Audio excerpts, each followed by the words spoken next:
നമസ്കാരം. 7ാം ക്ലാസ്സിലെ എല്ലാവർക്കും മാസ്റ്റേഴ്സിൻ്റെ ഓൺലൈൻ ക്ലാസ്സിലേക്ക് സ്വാഗതം. ഇന്നിവിടെ ചർച്ച ചെയ്യുന്നത് കേരള പാഠാവലിയിലെ 1ാമത്തെ യൂണിറ്റായ ഓർമ്മയുടെ ജാലകമാണ്. 3 പാഠഭാഗങ്ങളാണ് ഇതിൽ ഉൾപ്പെടുത്തിയിരിക്കുന്നത്. 1 അളകനന്ദയിലെ വെള്ളാരം കല്ലുകൾ, 2 പൂക്കാതിരിക്കാനെനിക്കാവതില്ലേ, 3 കയ്യെത്താ ദൂരത്ത്.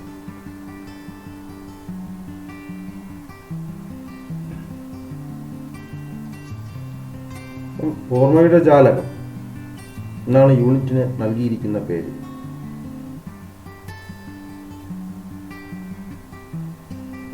നമുക്കുണ്ടാകുന്ന ഓരോ അനുഭവവും ഓരോരോ ഓർമ്മപ്പെടുത്തലുകളാണ്. ചിലപ്പോൾ അത് ദീർഘമായ ഓർമ്മകളായിരിക്കാം, അല്ലെങ്കിൽ പെട്ടെന്ന് മിന്നിമറയുന്നതാണ്.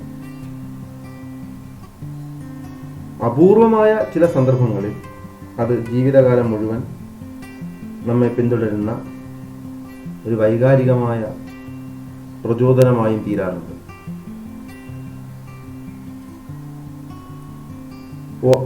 ഓർമ്മകളിൽ നിന്ന് ലഭിക്കുന്ന മാനസിക അനുഭവങ്ങൾ ജീവിത ചിന്തയെ ഉദ്ദീപിക്കുകയും പുതിയ തിരിച്ചറിവുകളിലേക്ക് നമ്മെ നയിക്കുകയും ചെയ്യുന്നു.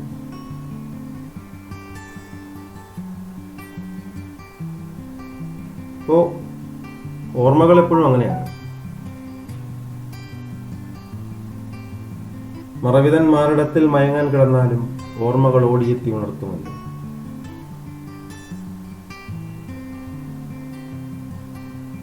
നമ്മുടെ ജീവിതത്തിൽ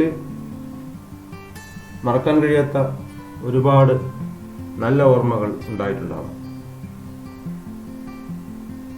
അപ്പോൾ ഓർമ്മകളെ നമ്മുടെ മനസ്സിൽ സൂക്ഷിക്കുകയും ആ ഓർമ്മകളിൽ നിന്നും പ്രചോദനം ഉൾക്കൊണ്ട് നമുക്ക് ജീവിതത്തെ ഉന്നതിയിലെത്തിക്കാനും കഴിയും.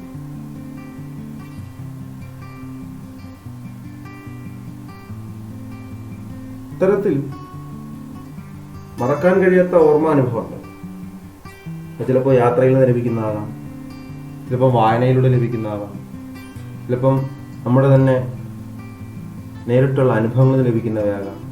ഇങ്ങനെ പലതരത്തിൽ ലഭിക്കുന്ന ഓർമ്മകൾ. ആ ഓർമ്മകൾ ചിലരെന്ത് ചെയ്യും, എഴുതി സൂക്ഷിക്കാറുണ്ട്. ആത്മകഥകളായിട്ടോ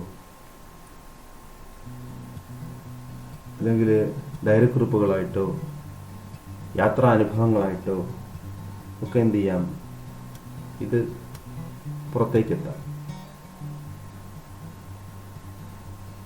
അങ്ങനെ ആ മനസ്സിൽ സൂക്ഷിക്കുന്ന അല്ലെങ്കിൽ നമ്മുടെ ജീവിതത്തിൽ സംഭവിച്ചിട്ടുള്ള അല്ലെങ്കിൽ നമ്മൾ അനുഭവിച്ചിട്ടുള്ള നമ്മൾ തിരിച്ചറിഞ്ഞിട്ടുള്ള ഇത്തരത്തിലുള്ള നല്ല അറിവുകളെ മധുരമായ ഭാഷയിൽ മനോഹരമായ രീതിയിൽ അവതരിപ്പിച്ച് അത് വായനക്കാരിലേക്ക് എത്തിക്കുകയും അത് വായിക്കുന്ന വായനക്കാരന് ആ അനുഭവങ്ങൾ തൻ്റെ ജീവിതത്തിലെ അനുഭവങ്ങളുമായിട്ട് താരതമ്യം ചെയ്യാനും കഴിയും. ഇത്തരത്തിലുള്ള മനോഹരമായ 3 ഭാഗങ്ങളാണ് ഈ ഓർമ്മയുടെ ജാലകം എന്ന് പറയുന്ന യൂണിറ്റിൽ നൽകിയിരിക്കുന്നത്. അളകനന്ദയിലെ വെള്ളാരം കല്ലുകൾ മനോഹരമായ ഒരു യാത്രാ വിവരണമാണ്. ഇതിൻ്റെ കുറച്ച് ഭാഗങ്ങളുടെ കൊടുത്തിരിക്കുന്നു. അതുപോലെ പൂക്കാതിരിക്കാൻ എനിക്കാവതില്ലേ, അതുപോലെ തന്നെയാണ് കയ്യെത്താ ദൂരത്ത്. വ്യത്യസ്തമായ ജീവിതാനുഭവങ്ങൾ, യാത്രക്കിടയിൽ ഉണ്ടാകുന്ന വിഭിന്നങ്ങളായ അനുഭവങ്ങൾ യാത്രേൻ്റെ മനസ്സിനെ എത്രമാത്രം വിശാലമായി കൊണ്ടിരിക്കുന്നു എന്നതാണ് അളകനന്ദയിലെ വെള്ളാരം കല്ലുകൾ എന്ന പാഠഭാഗത്തിലൂടെ വെളിപ്പെടുത്തുന്നത്. ലോകത്തിലെ ഓരോ ജീവനും ജീവിക്കുമുള്ള പ്രസക്തി സ്വയം തിരിച്ചറിയുന്നതിൻ്റെ ആത്മവിചാരമാണ് പൂക്കാതിരിക്കാൻ എനിക്കാവതില്ലേ എന്ന കവിതയിലുള്ളത്. ചില സ്മരണകൾ, ഓർമ്മകൾ ജീവിതകാലം മുഴുവൻ നീണ്ടു നിൽക്കുന്ന അന്വേഷണമായി പരിണമിക്കുന്ന ചിത്രമാണ് കയ്യെത്താ ദൂരത്തെന്ന പാഠഭാഗം കാട്ടിത്തരുന്നത്. ഇപ്പം ഇങ്ങനെ ജീവിതത്തിൻ്റെ മറക്കാത്ത സ്മരണകൾ, നേരത്തെ പറഞ്ഞതുപോലെ നല്ല ഓർമ്മകൾ എന്ത് ചെയ്യുന്നു, അല്ലെങ്കിൽ നല്ല അനുഭവങ്ങൾ എന്ത് ചെയ്യുന്നു, നല്ല ഓർമ്മകളായി അത് നല്ല സൃഷ്ടികളായി മാറുന്നു. ഇത്തരത്തിലെ മനോഹരമായ 3 രചനകളാണ് ഇവിടെ നൽകിയിരിക്കുന്നത്. അപ്പോൾ ആദ്യമായിട്ട് നമുക്ക് പഠിക്കാനുള്ള ഭാഗം ഒരു യാത്രാ വിവരണമാണ്. എഴുതിയത് രാജൻ കാക്കനാട്. അളകനന്ദയിലെ വെള്ളാരങ്കലുകളെന്നാണ് യൂണിറ്റിൻ്റെ പേര്. അതിനു മുമ്പ് ഒരു പ്രവേശക പ്രവർത്തനമായിട്ട് ഒരു ഭാഗം കൊടുത്തിട്ടുണ്ട്. ഓർമ്മയുടെ ജാലകത്തിൽ പ്രവേശക പ്രവർത്തനമായിട്ട് കവി ആർ രാമചന്ദ്രനുമായിട്ടുള്ള അഭിമുഖത്തിന്റെ ഭാഗം കൊടുത്തിട്ടുണ്ട്.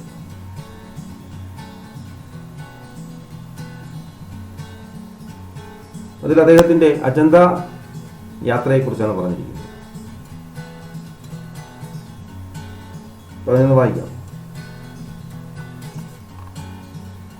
യാത്ര വളരെ ഇഷ്ടമാണ്. കവിത എഴുതിയ കാലത്തും എഴുത്തു നിർത്തിയ കാലത്തും ധാരാളം യാത്ര ചെയ്തിട്ടുണ്ട്.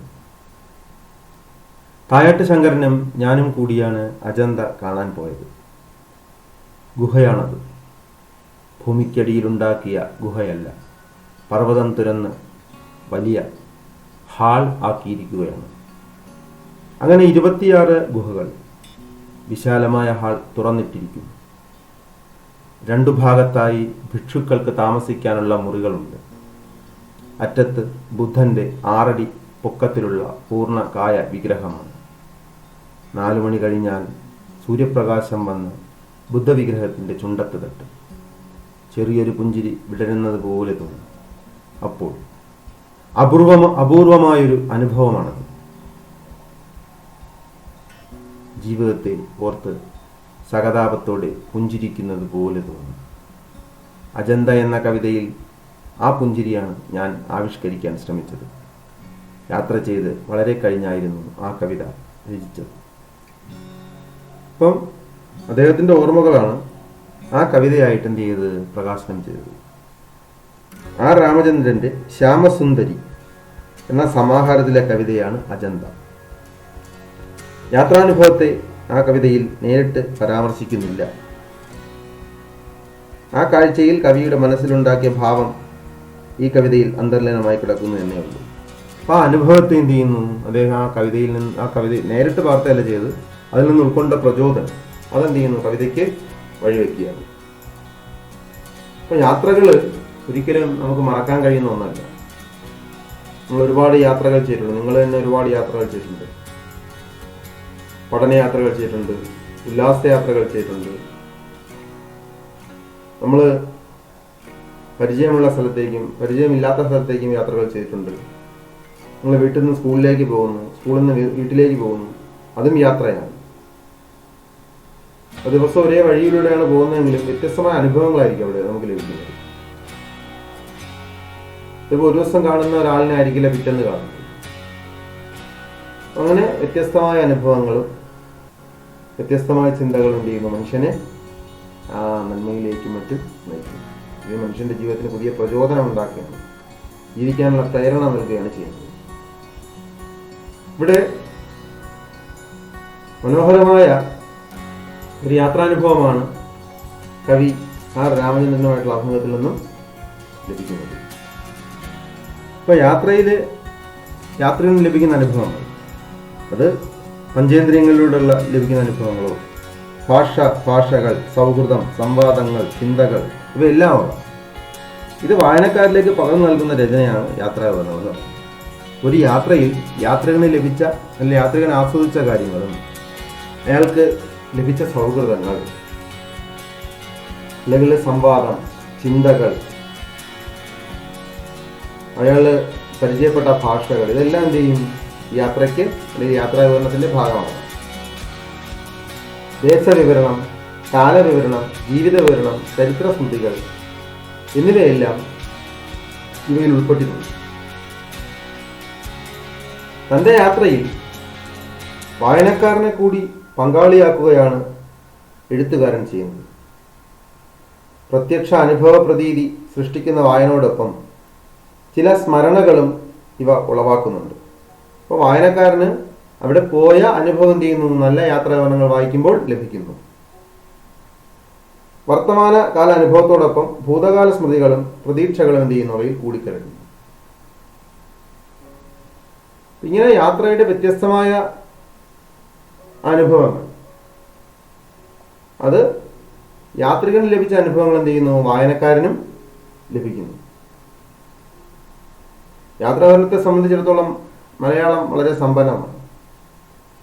വർത്തമാന പുസ്തകം മുതൽ വൈവിധ്യമാർന്ന കൃതികൾ നമുക്കുണ്ടായിട്ടുണ്ട്.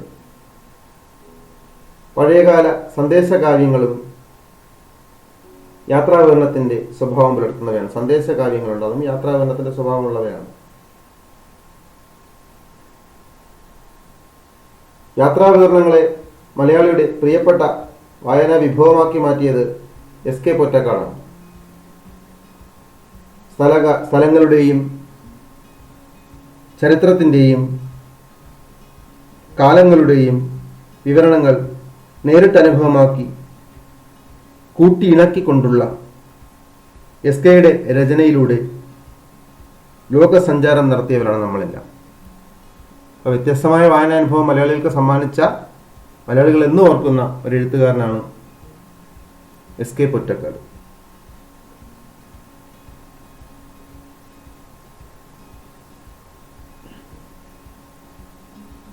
ജോർജ് ഓണക്കൂർ, സക്കറിയ, രവീന്ദ്രൻ, രാജൻ കാക്കനാടൻ, ആശാമേനോൻ, സച്ചിദാനന്ദൻ തുടങ്ങിയവരുടെ യാത്രാവിവരണങ്ങൾ വ്യത്യസ്ത ശൈലിയിലുള്ളതാണെന്ന് മനസ്സിലാക്കുക. ഇവിടെ അദ്ദേഹം പരിചയപ്പെടുത്തുന്നത് അജന്ത.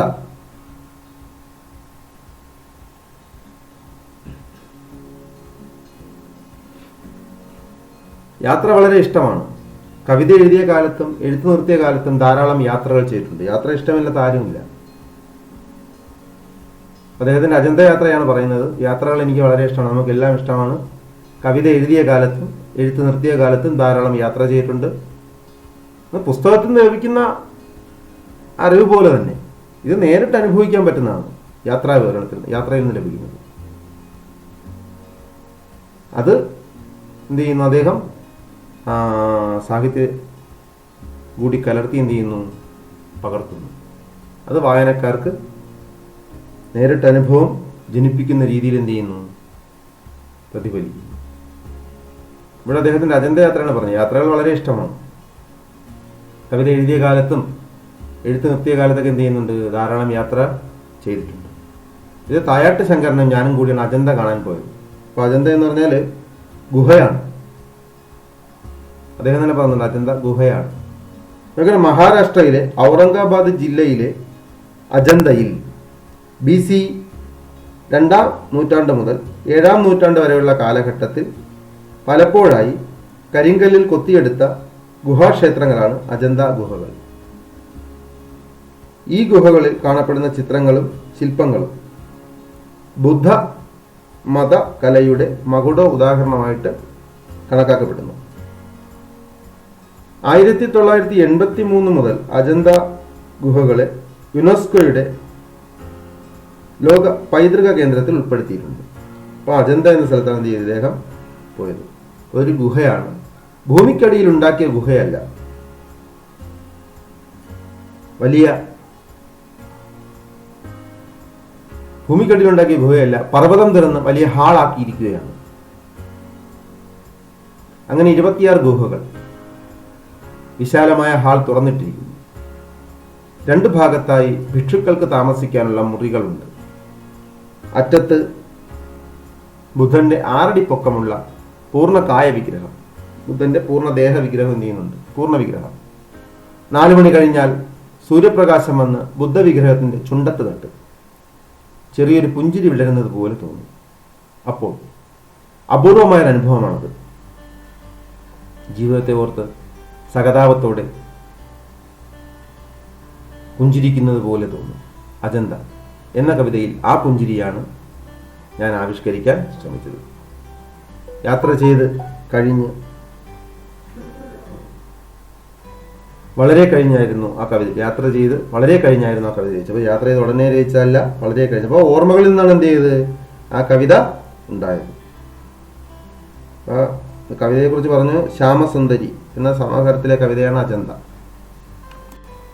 ഇതിൻ്റെ ബാക്കി ഭാഗം നമുക്ക് അടുത്ത ക്ലാസ്സിൽ പരിചയപ്പെടാം. നമസ്കാരം.